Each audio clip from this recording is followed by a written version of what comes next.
Sir एक निवेदन है क्योंकि अभी मुद्दा राष्ट्रीय हो चुका है तो मराठी को हिंदी में बोलिए और इधर सरकार नहीं हिंदी में कोशिश करूंगा।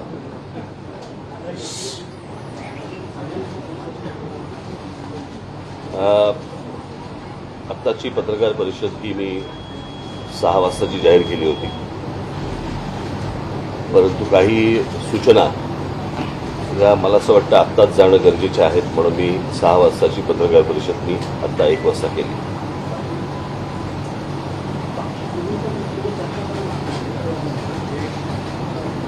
आज सकाळपासून मला महाराष्ट्रातल्या विविध भागांमधनं मला फोन येत आहेत, आमच्या नेत्यांना सगळ्यांना फोन येत आहेत। महाराष्ट्राच्या बाहेरूनही अनेक ठिकाणून फोन येत आहेत किंवा माहिती मिळते त्यांची।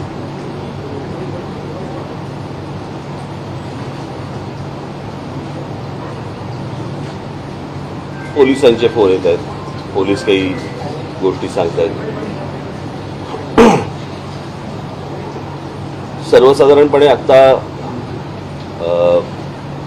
अनेक ठिकाणी आमच्या पदाधिकाऱ्यांना, माझ्या महाराष्ट्र सैनिकांना पोलीस नोटिसेस पाठवत आहेत, डिटेन करतायत, पकडतायत।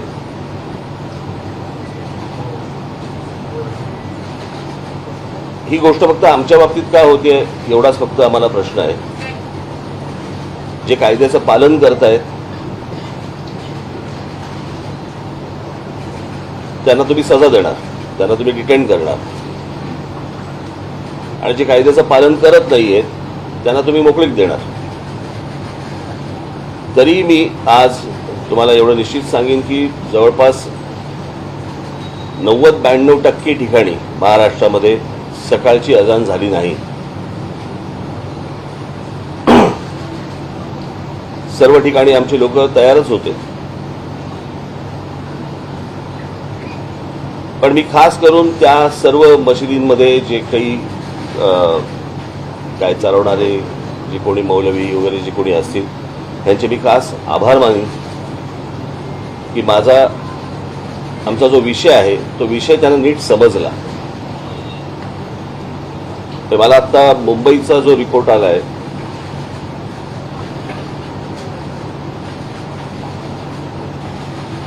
त्या मुंबईच्या रिपोर्टप्रमाणे मुंबईमध्ये 1140 मशिदी आहेत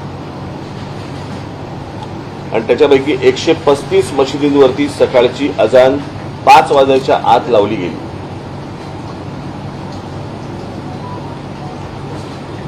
काल मला ते विश्वास नांगरे पाटील यांचा मला काल फोन आला होता आणि त्यांनी सांगितलं की आम्ही सर्व मशिदींशी बोललेलो आहोत, त्यांच्या मौलवींशी बोललेलो आहोत, ते कोणी सकाळची अजान लावणार नाही।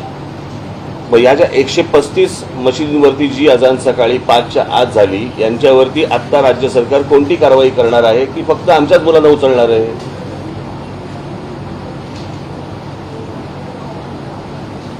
एक विषय मला असं वाटतं आपण समजून घेतला पाहिजे। हा विषय क्रेडिटचा नाहीये की हे आमच्यामुळे झालं किंवा कोणामुळे झालं, हा विषय नाहीये। मला असं वाटतं की सामंजस्याने जर सगळ्यांनी जर हे विषय नीट हाताळले तर हा विषय सगळ्यांचा आहे। म्हणजे हा एकटा क्रेडिट काय बाबा आमच्यामुळे 92% ठिकाणी अजान झाली नाही, मला नाही असल्या क्रेडिट घ्यायची इच्छा पण नाही। आम्ही हे फक्त बोललो, तुम्ही ही गोष्ट दाखवली, लोकांपर्यंत पोहोचवली, लोकांनी ही मान्य केली। त्याच्यामध्ये ज्या मशिदी होत्या त्या मशिदीमधले जे मौलवी होते त्यातल्या अनेकांना हा विषय समजला, त्यांच्यापर्यंत पोहोचला, सरकारपर्यंत पोहोचला। सरकारमधल्या मी पोलीस दलाला देखील मी धन्यवाद देईन की त्यांनी ह्या सगळ्या गोष्टींची काळजी घेतली। मी तुम्हालाही खास करून धन्यवाद देईन की तुम्ही हा लोकांपर्यंत नीट विषय पोहोचवलात। त्याच्यामुळे मला असं वाटतं की हा एक कलेक्टिव्ह एफर्ट होता आणि ज्याच्यातनं लोकांना जो त्रास दिवसभराचा होतो तो कमी होईल किंवा बंद होईल ही यातनं अपेक्षा आहे। हा विषय फक्त काही मशिदींवरच्या भोंग्यांचा आहे अशातला भाग नाही। मंदिरांवरती काही ठिकाणी आहेत तेही खाली आले पाहिजे। ज्याचा ज्याचा या गोष्टींचा लोकांना त्रास होतो, मला असं वाटतं ती गोष्ट बंद झाली पाहिजे. मला काल विश्वास नांगरे पाटलांनी मला सांगितलं की आम्ही इतक्या आमच्याकडे ॲप्लिकेशन्स आले आणि इतक्या आम्ही मशिदींच्या भोंग्यांना आम्ही परवानगी दिली. मला एक गोष्ट कळत नाही आहे की आत्ता मुंबईत महाराष्ट्रामध्ये ज्या मशिदी आहेत यातल्या बहुतांशी मशिदी या अनधिकृत आहेत. अनधिकृत मशिदींवरती लागलेले भोंगे हे अनधिकृत आहेत आणि त्यांना सरकार परवानगी देते अधिकृत. हे माझ्या कल्पनेच्या बाहेरची गोष्ट आहे, कोणाच्याही कल्पनेच्या बाहेरची गोष्ट आहे. अनधिकृत गोष्टींना तुम्ही अधिकृत परवाने देताय, कशासाठी, कोणासाठी देताय? आणि मी आत्ताची पत्रकार परिषद ही घेणं एवढंच माझं आत्ताचं कारण आहे की हा विषय फक्त सकाळच्या अजान पुरताचा नाही आहे. दिवसभर जी काही 4 ते 5 वेळा जी काही बांग दिली जाते, जी काही त्यांची प्रार्थना ते म्हणतात, जे लाऊडस्पीकरवरनं म्हणतात, ती जर परत जर त्यांनी दिली तर आमची लोक हनुमान चालीसा त्या त्या वेळेला वाजवणार म्हणजे वाजवणार.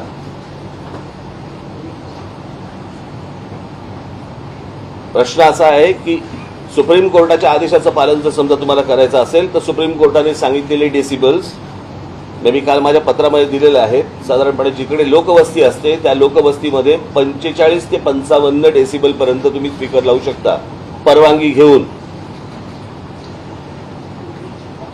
काल विश्वास नांगरे पाटलांनी मला जे सांगितलं की आम्ही त्यांना परवानगी दिलेली आहे. तुम्ही 365 दिवसाची कशी काय देऊ शकता? आम्हाला परवानगी देताना दिवसाची परवानगी तुम्ही देणार, सणासुदीला देताना तुम्ही 10 दिवसाची 12 दिवसाची अशी परवानगी देणार आणि यांना 365 दिवसाची देणार. कशासाठी?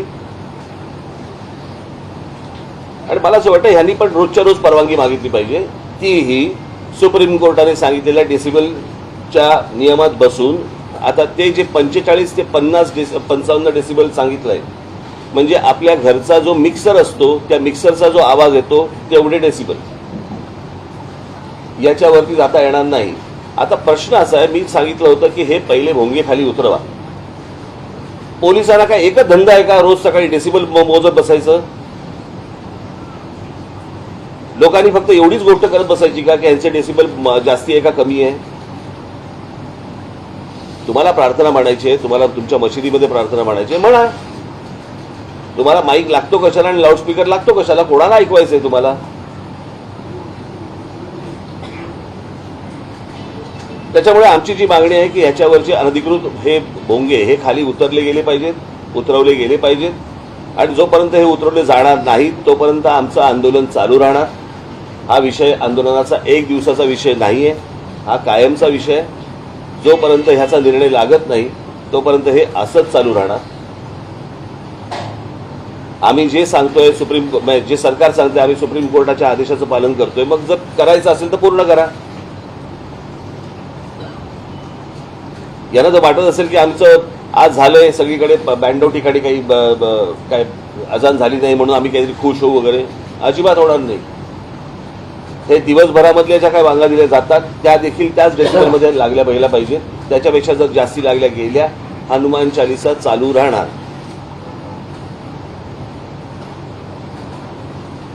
यांचा जर या बाबतीत, बरं मी काल पण सांगितलंय, परत एकदा सांगतो, हा सामाजिक विषय, हा धार्मिक विषय नाही.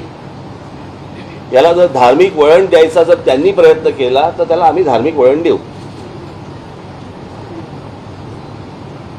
आमची अजिबात इच्छा नाही की कुठे शांतता बिघडावी या महाराष्ट्रातली, देशातली, किंवा कुठे दंगली व्हाव्यात. अजिबात इच्छा नाही, गरज पण नाही.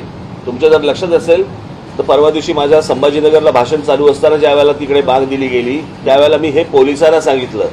अन्यथा ते जर भडकवायचं असतं तर तिथे काय लेवल प्रकरण झालं असतं मला जरा सांगा.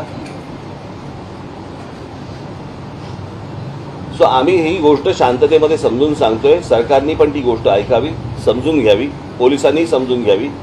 आता त्या आमच्या लोकांची धरपकड कशासाठी धरपकड करताय मला कळत नाही. मला मोबाईलच्या काळात कम्युनिकेशनची साधनं एवढी सगळ्या बाजूनी असताना तुम्ही माणसं पकडून काय होणार आहे? हातामध्ये काय लागणार तुमच्या? हे अजून 60-70च्या दशकामधला विचार करतायत का? की राज ठाकरेचं भाषण सुरू झाल्यावरती तिकडची वीज बंद करा. अरे वीज काय बंद करायची, मोबाईलवरती दिसतं की भाषण. इतका मूर्खपणा हे कुठच्या काळामध्ये जगतात मला कल्पना नाही. मला आपल्या सर्वांच्या माध्यमातून फक्त मला एवढंच सांगायचं होतं, हा विषय एक दिवसाचा नाही. माझ्या महाराष्ट्र सैनिकांना पण मला हेच सांगायचं आहे, माझ्या महाराष्ट्रामधल्या माझ्या हिंदू बांधवांना पण हीच मला गोष्ट सांगायची आहे की हा विषय एक दिवसाचा नाही. ज्या मशिदींमधले मौलवी ऐकणार नाहीत, जिकडे लाऊडस्पीकर लागतील तिकडे हनुमान चालीसा त्याच्या दुप्पट आवाजात लागला गेला पाहिजे. त्याशिवाय हे जर समजणार नसेल, आणि मी पोलिसांच्या कारवाईची मी अपेक्षा करतोय की या 135 मशिदींवरती मुंबईतल्या खास करून महाराष्ट्रातले तिकडचे जे काही कमिशनर असतील ते बघतील, पण मुंबईचे पोलीस कमिशनर, मुंबईचे पोलीस हे या 135 मशिदींवरती काय कारवाई करणार आहेत आणि करणार आहेत की नाही करणार आहेत ते एकदा समजू देत. ते त्यांच्या धर्माला जर समजा घट्ट राहणार असतील तर आम्हाला पण आमच्या धर्माला घट्ट राहावं लागेल.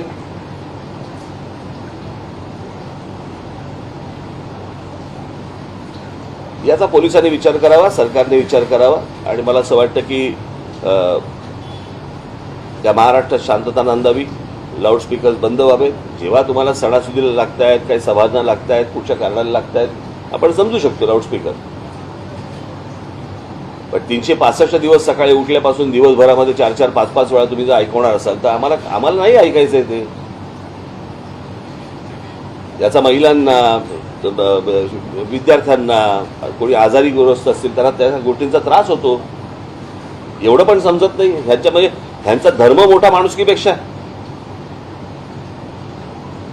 परंतु मी परत सांगेन आपल्याला की ज्या मशिदींवरचे सकाळी आज अजान झाली नाही, त्यांनी देखील याच्या पुढे ज्या वेळेला त्यांना काय प्रार्थना म्हणायची आहे, एक तर पोलिसांनी हे भोंगे खाली आणले पाहिजे. तुम्हाला जी काय प्रार्थना करायची मशिदीमध्ये करा,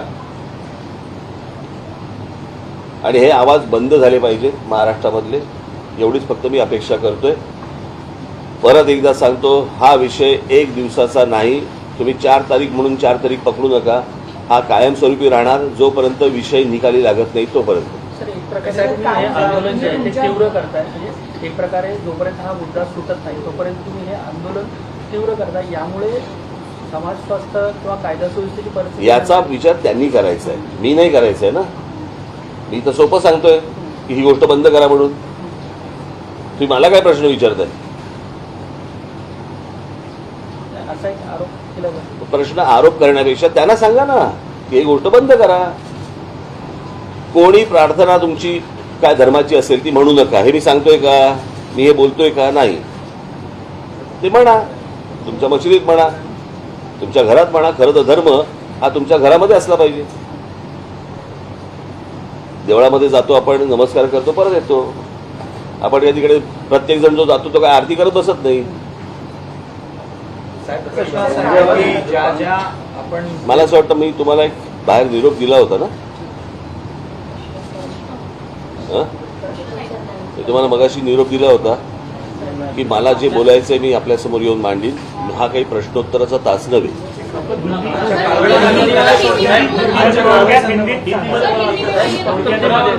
मैंने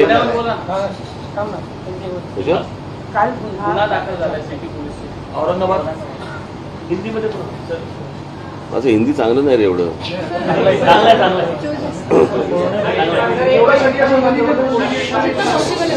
हमारे कार्यकर्ता का धरपकड़ा जो चल रहा है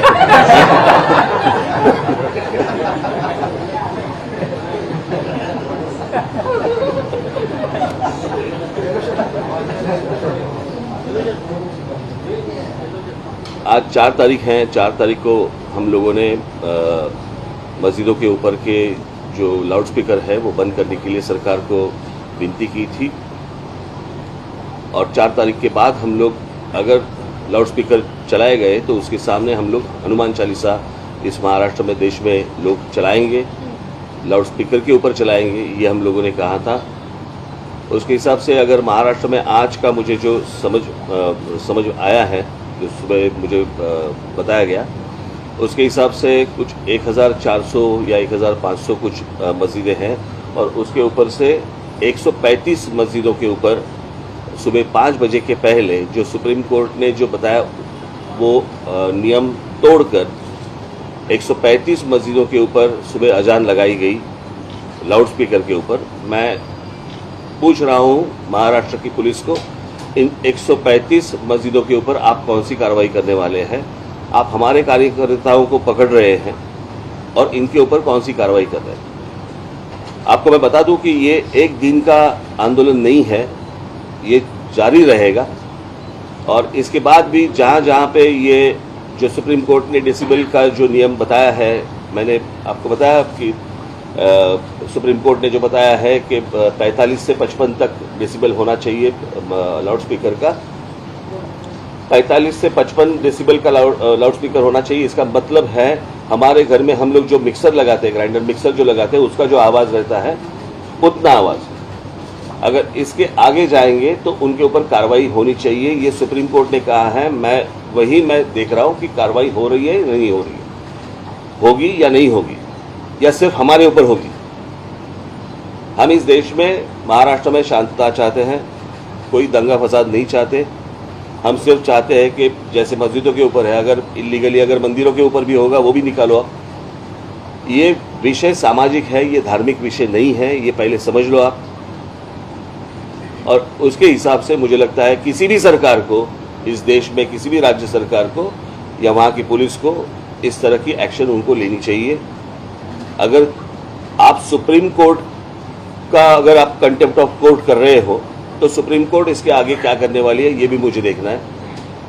कि एक बार फैसला सुना देती है आप, और फैसला सुनाने के बाद अगर नीचे जो सरकारें हैं वो उसका इम्प्लीमेंटेशन अगर नहीं कर रहे हैं तो फिर फायदा क्या है सुप्रीम कोर्ट का? सुप्रीम कोर्ट का डिसीजन है, डिसीजन के बाद अगर सरकारें नहीं मानती तो क्या करेंगे आगे? और जब निवेदन की भाषा जब नहीं समझ में आती तब आंदोलन की भाषा शुरू हो जाती है। और इसके लिए आंदोलन है, ये एक दिन का आंदोलन नहीं है, ये चालू रहेगा जब तक ये आवाजें लाउड स्पीकर बंद नहीं होते, तब तक ये चालू रहेगा। ठीक है।